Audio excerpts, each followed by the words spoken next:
Hello student, NEET PYQ series का question number 16। The velocity v time t plot the motion of a body is shown below. और यहां पर एक graph दिया हुआ है वेलोसिटी वर्सेस टाइम का, और हमसे पूछा जा रहा है the acceleration a time t graph that base suits this motion is. और यहां पे चार ऑप्शन दिया गया है। ये जो क्वेश्चन है नीट 2024 में आया हुआ क्वेश्चन है। तो आइए इसको हम लोग एक्सप्लेन करके समझते हैं। बढ़िया क्वेश्चन है। अब देखिएगा, अगर हमें वेलोसिटी टाइम ग्राफ दिया हुआ और एक्सेलरेशन टाइम ग्राफ निकालना है, तो सबसे पहले एक्सेलरेशन का हम लोग फॉर्मूला लिखते हैं। एक्सेलरेशन इज इक्वल टू होता है dv बाई dt, मतलब differentiation of velocity with respect to time. Clear. अब यहां पर वेलोसिटी जो है वह y एक्सिस में है और टाइम x एक्सिस में है। It means dv by dt जो होगा वो हो जाएगा slope of tangent of the graph. अब slope of the tangent of the graph जो होता है वह tan थीटा के बराबर होता है, और यहां थीटा जो होता है वह पॉजिटिव x एक्सिस के साथ जो टेंजेंट एंगल बनाती है वह हमारा थीटा होता है।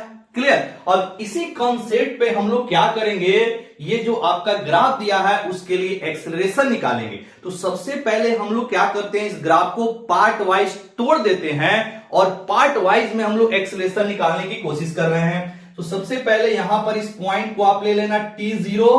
क्लियर। और इस पॉइंट को t1, यहां वाला जो पॉइंट है इसको ले लीजिए t2, फिर इस पॉइंट को t3 और लास्ट इस पॉइंट को ले लेते हैं हम लोग t4। ठीक है।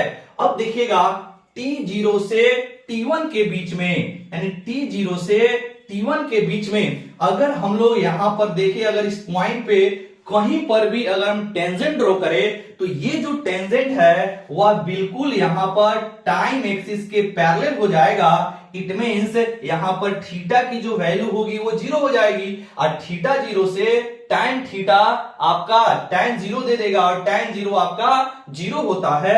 इट मींस एक्सेलरेशन की जो वैल्यू हो जाएगी 0 हो जाएगी। क्लियर। इसके बाद चलते हैं हम लोग किसके बीच में, तो t1 से t2 के बीच में। अब t1 से t2 के बीच में अगर आप देखेंगे तो इस ग्राफ के किसी भी पॉइंट पे अगर हम लोग टेंजेंट ड्रॉ करें तो टेंजेंट की जो वैल्यू है वह आपका चेंज नहीं हो रहा है, यानी टेंजेंट की जो स्लोप, आपका जो टेंजेंट बन रहा है उसका जो स्लोप है, मतलब tan थीटा की जो वैल्यू है वह आपका चेंज नहीं हो रहा है। हर पॉइंट पे थीटा की वैल्यू सेम आएगा, यानी थीटा सेम आ रहा है, और जो थीटा है वो 90 डिग्री और 0 डिग्री के बीच में लाई कर रहा है। इसीलिए टाइम जो होगा 0 से 90 के बीच में पॉजिटिव होता है। इट मींस यानी कि t1 से t2 के बीच में जो आपका एक्सेलरेशन होगा वह पॉजिटिव होगा और कांस्टेंट होगा। इसलिए कांस्टेंट होगा क्योंकि यहां पर जो आपका टेंजेंट है उसका स्लोप जो है वह कांस्टेंट है, क्योंकि थीटा की जो मान है वह वेरी नहीं कर रहा है। किसी भी पॉइंट पे आप निकाल के देख लीजिए, कहीं पर भी आप टेंजेंट जो ड्रॉ करेंगे वह आपका पॉजिटिव टाइम एक्सिस के साथ, मतलब एक्स एक्सिस के साथ सेमी एंगल बनाएगा। इसीलिए थीटा हो गई कांस्टेंट, थीटा कांस्टेंट हो गया, इसका मतलब है आपका स्लोप भी कांस्टेंट हो गया। स्लोप कांस्टेंट होने से एक्सेलरेशन कांस्टेंट हो गया, और थीटा की जो वैल्यू है 0 से 90 डिग्री के बीच में लाई कर रहा है, इसका मतलब वो पॉजिटिव होगा। क्लियर। तो ये बात हो गई। इसके बाद आप देखेंगे यहां पर t2 से t3 के बीच में, t2 से t3 के बीच में आपका जो पॉइंट पे अगर हम लोग t2 से t3 के बीच में किसी भी पॉइंट पे अगर हम लोग टेंजेंट ड्रॉ करें तो ये जो टेंजेंट होगा वह टाइम एक्सिस के क्या हो जाएगा, पैरेलल हो जाएगा। टाइम एक्सिस के पैरेलल हो जाएगा, मतलब थीटा जो होगा वो 0 डिग्री हो जाएगा, और फिर थीटा 0 होने से आपका एक्सेलरेशन की वैल्यू क्या हो जाएगी, 0 हो जाएगी। हो रहा है क्लियर। इसके बाद अब आइएगा t3 से T4 के बीच में, यानी T3 से आप T4 के बीच में देखें तो यहां पर किसी भी पॉइंट पे अगर आप टेंजेंट ड्रॉ करेंगे तो ये जो टेंजेंट का स्लोप बनेगा यानी जो थीटा होगा वह आपका 90 डिग्री से ज्यादा हो रहा है, 90 डिग्री से ज्यादा हो रहा है, यानी कि ये जो आपका स्लोप होगा वह आपका सेकेंड क्वाड्रेंट और फोर्थ क्वाड्रेंट में चला जाएगा। और सेकेंड क्वाड्रेंट और फोर्थ क्वाड्रेंट में जो टाइम होता है वह निगेटिव होता है, मतलब एक्सेलरेशन जो होगा वह निगेटिव होगा और कांस्टेंट होगा। क्योंकि थीटा की वैल्यू आपका चेंज नहीं हो रहा है, थीटा की वैल्यू चेंज नहीं हो रहा है, इसका मतलब कांस्टेंट थीटा है, कांस्टेंट थीटा है, इसका मतलब है कि स्लोप जो होगा वह कांस्टेंट होगा और स्लोप कांस्टेंट होने से एक्सेलरेशन की वैल्यू भी आपका कांस्टेंट होगा। लेकिन कैसा कांस्टेंट? निगेटिव कांस्टेंट, ठीक है, क्योंकि ये जो आपका स्लोप है वह सेकंड क्वाड्रेंट और फोर्थ क्वाड्रेंट में आ रहा है। क्लियर? तो ये बात हो गई। अब हम लोग अगर इसके लिए प्लॉट करें ग्राफ तो क्या आ रहा है देखिएगा, इस लाइन को हम यहां मिटा रहे हैं बाबू, देखिए यहां पर अगर इसको थोड़ा सा एक्सटेंड कर दे ऐसे, एक सेकेंड, ये